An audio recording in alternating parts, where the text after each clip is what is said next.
Hello everyone. Hope आप सब बहुत अच्छे से होंगे। हम आजकल कंटिन्यू डिस्कशन करेंगे about emotions, depressions, fear, anxiety and so many things, जिसकी वजह से हमारी लाइफ डिप्रेसिंग हो जाती है। खूबसूरती से भरी हुई ये ज़िंदगी ऐसी हो जाती है जैसे हम अंधेरे के रास्तों पे चल रहे हो विदाउट लैम्प। सबसे पहले आज डिस्कशन करते हैं हस्बैंड वाइफ के रिलेशंस के ऊपर कि कैसे रिश्ते बेहद स्ट्रांग हो। आजकल का जो फैशन है वो यही है कि सबसे पहले आप प्यार करो, फिर आप लिव इन में रहो और फिर मैरिज करो। जो बिग सिटीज वाले लोग हैं या जो एशियन कंट्री हो या मॉडर्न कंट्रीज हो, सब में ये फैशन चल गया है।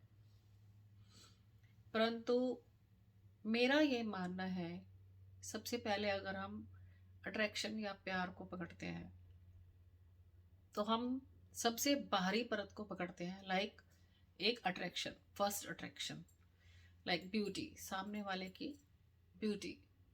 बहुत कम लोग होते हैं जो चुपचाप पहले ऑब्जर्व करते हैं कि इनके अंदर क्या मेरे जैसी क्वालिटीज़ हैं, क्या मेरे अंदर सामने वाले जैसी ऊंची क्वालिटीज़ हैं, क्या मैं सामने वाले की वो रिस्पेक्ट करता हूँ उसकी और उस वजह से मैं उसकी तरफ अट्रैक्ट हो रहा हूँ। ऐसा बहुत रेयर होता है। पर जब आप रिश्तों में आने लगते हैं, कई साल के रिलेशन के बाद भी लोगों के रिश्ते 6 साल का, 7 साल का, मैंने रिलेशन सुने हुए हैं कि हम 6-7 साल से लिव इन में हैं, पर जैसे ही मैरिज होती है 3 से 6 महीने के अंदर वो लोग इतने तंग आ जाते हैं एक दूसरे से कि तलाक भी ले लेते हैं और फिर बोलते हैं वो डिसीजन हमारा बिल्कुल गलत था। ये जो बेबी शोना वाले रिलेशंस होते हैं, इतने हम बच्चों जैसे उन रिलेशंस को निभाते हैं कि हमें ये भी नहीं पता होता कि पूरी लाइफ जिसके साथ रहना है उसके साथ आपको रिस्पेक्टफुल होना बहुत जरूरी है। अगर आप उनमें गुण नहीं देख सकते तो आपको रिस्पेक्ट मन में नहीं आएगी। जब भी अगर आप किसी के साथ प्यार में आ रहे हैं, अट्रैक्ट हो रहे हैं, तो पहले आप देखिए क्या कोई ऐसे गुण हैं सामने वाले में जिसकी वजह से आप उनको रिस्पेक्ट दे सकते हैं। उसी रिस्पेक्ट से ही अपने रिश्तों की शुरुआत कीजिए। फिर आप जितना भी लिव इन में रहेंगे आपको लगेगा कि हाँ, इसमें तो एक और खूबी भी है, और उन खूबियों की आप तारीफ भी कीजिए। सामने वालों का उत्साह भी बढ़ाइए कि मैं आपकी इस वजह से रिस्पेक्ट करता हूँ, आप और आगे जा सकते हो।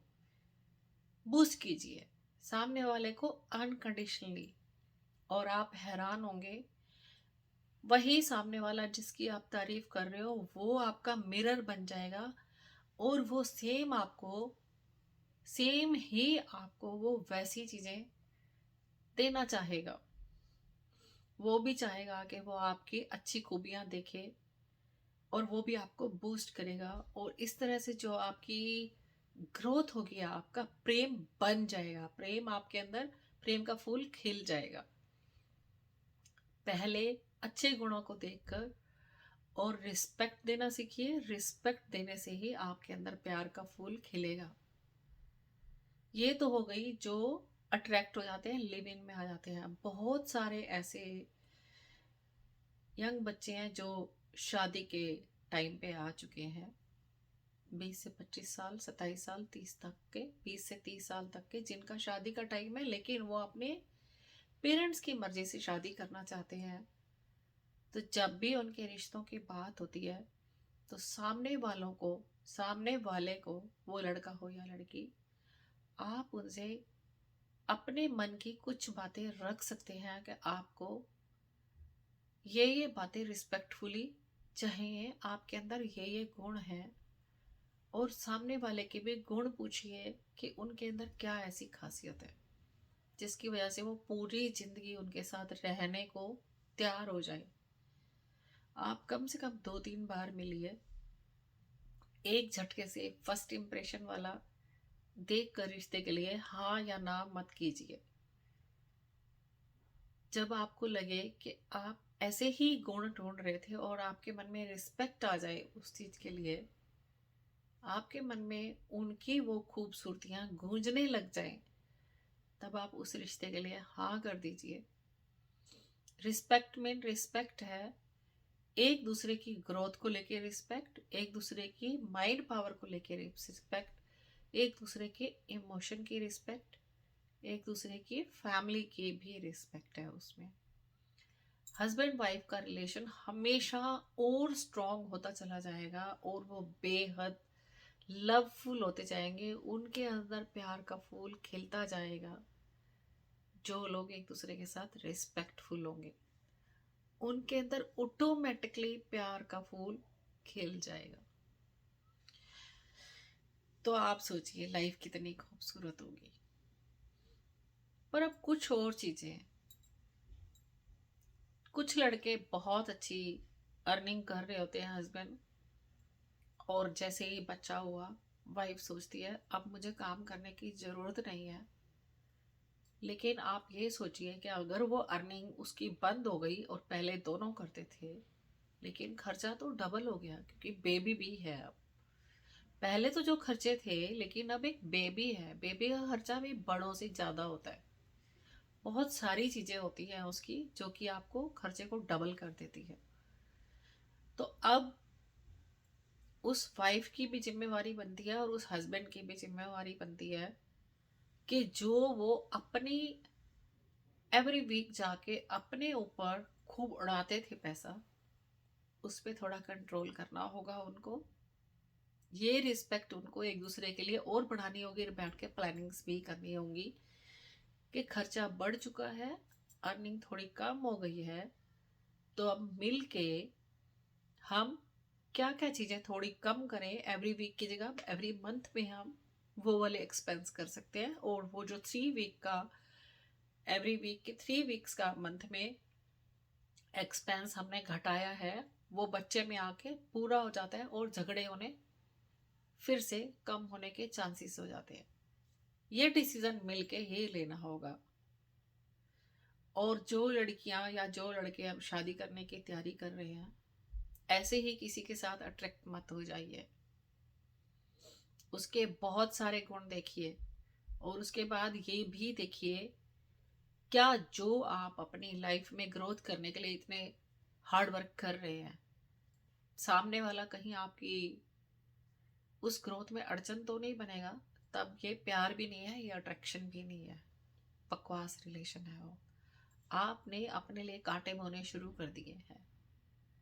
और अगर आप सिंसियरली सामने वाले से बात करते हैं और बोलते हैं मैं हमेशा इस पॉइंट पर रहूंगा, मुझे ये रिस्पेक्ट का वर्ड हमेशा चाहिए।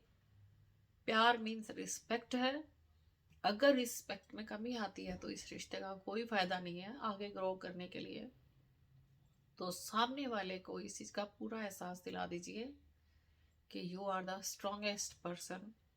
जो आपने इतना हार्ड वर्क करके पाया है उसके लिए आप पीछे नहीं हट सकते हैं। तो उसके लिए आपको स्टैंड तो लेकर रखना ही होगा। जीवन की बेहद खूबसूरती है।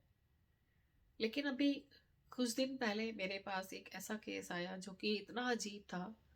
हस्बैंड कम से कम $15,000 अर्निंग करते हैं, यहीं यूएसए की ही बात है, और उसके बावजूद भी उसको वो पैसे पूरे नहीं होते हैं। घर भी अपना है और गाड़ी भी है, सब कुछ है, ऑल फैसिलिटीज है। वाइफ घर पर ही रहती है, 2 छोटे बच्चे हैं।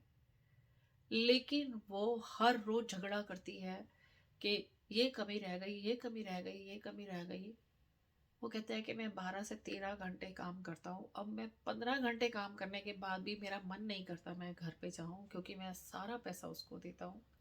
मेरे पास सिर्फ गाड़ी के फ्यूल का पैसा होता है उसके अलावा मेरे कोई खर्च नहीं है। थोड़ा बहुत चाय और कॉफ़ी के लिए मैं खर्च करता हूँ, या वीक में एक बार छोटा सा घर में बैठकर मैं वाइन वगैरह कुछ भी ले लेता हूँ, ड्रिंक ले लेता हूँ। मेरे और कोई भी ऐप नहीं है और मैं बहुत परेशान हूँ कि वो खर्चे पूरे नहीं होते हैं। अब ऐसे में उस वाइफ के साथ अगर वो टाइम स्पेंड ही नहीं करना चाहता, लेकिन वो उसको बोल भी नहीं पा रहा है, तो गलती किसकी है?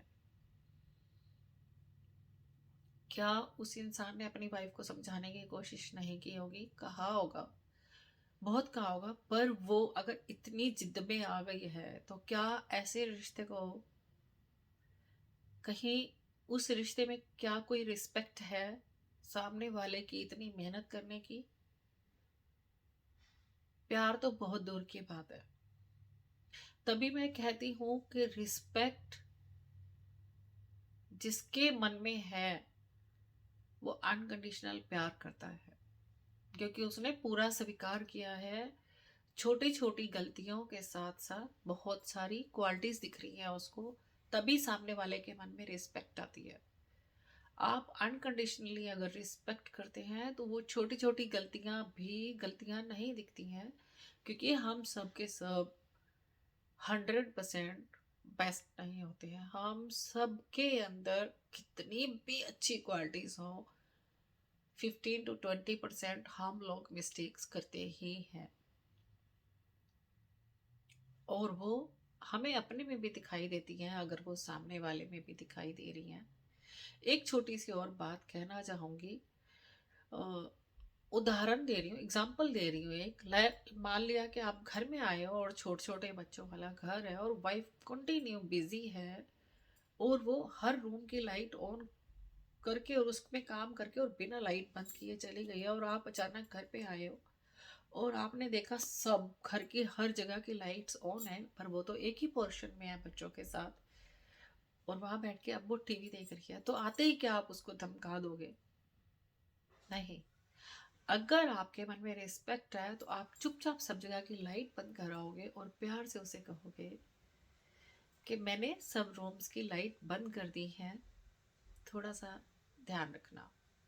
ठीक है, बच्चों के साथ तुम इतनी बिजी थी या इतना तुम्हें भगा रहे थे अपने आगे पीछे, सो मैंने लाइट्स ऑफ कर दी है, थोड़ा सा ध्यान रखना। ये बात कह भी सकते हो और ना कह के इस चीज को चुप करके कर भी सकते हो। वो दोनों के लिए है, हस्बैंड के लिए भी और वाइफ के लिए भी। अगर वाइफ देर से आती है ऑफिशियली तो हस्बैंड को वो ऐसा चिल्ला नहीं सकती है, और हस्बैंड अगर देर से आते हैं और वाइफ घर पे है तो वो चिल्ला नहीं सकती है, वो इस चीज़ को चुप करके कर सकती है। टोटल 1 मिनट लगेगा अगर आपने 5-6 कमरों की लाइट्स भी बंद की तो। इसी तरह से मैं कह रही हूँ कि छोटी छोटी ऐसी बातें जो हमें लगता है कि ये छोटे छोटे पॉइंट्स हैं जो गलत है, उन सारी खूबियों से वो फिर भी कम है। तो हमेशा रिस्पेक्ट से ही रिश्ते बनाइए। रिस्पेक्ट उसी के लिए आती है हमारे मन में जिसके लिए हमारे मन में अनकंडीशनल लव होता है। आपका रिश्ता हमेशा ही स्ट्रांग रहेगा और बहुत ही खूबसूरत रहेगा। आप ना डिप्रेशन में आएंगे ना एंजाइटी में आएंगे। आपकी अर्निंग कैसी भी हो, कितनी भी हो, आप उसमें से सेविंग भी कर लेंगे। अगर आप 10,000 रुपये कमाते हैं तो उसमें से आप 500 रुपये जरूर बचा पाओगे, अगर दोनों रिस्पेक्ट करते हो उस कमाने की और रिस्पेक्ट करते हो घर मैनेज करने वाले की, तो दोनों मिलके फिर भी सेविंग कर लोगे और बहुत अच्छी ज़िंदगी जी जाओगे। कहाँ $10,000 भी पूरे नहीं होते और कहाँ 10,000 भी पूरे हो जाते हैं। अगर आप एक दूसरे की रिस्पेक्ट करते हो, आपका एक दूसरे के प्रति रिस्पेक्ट वाला जो प्रेम होता है वो कभी आपको नीचे नहीं गिरने देता। आप बार बार अगर कहीं धन की वजह से अगर आप नीचे जा भी रहे हो तो आप बार बार एक दूसरे को उठा के आगे बढ़ जाते हो। आपका जीवन खूबसूरत हो, आपका जीवन मंगलमय हो। एक दूसरे की रिस्पेक्ट कीजिए और अपने प्यार को और खूबसूरत बनाइए।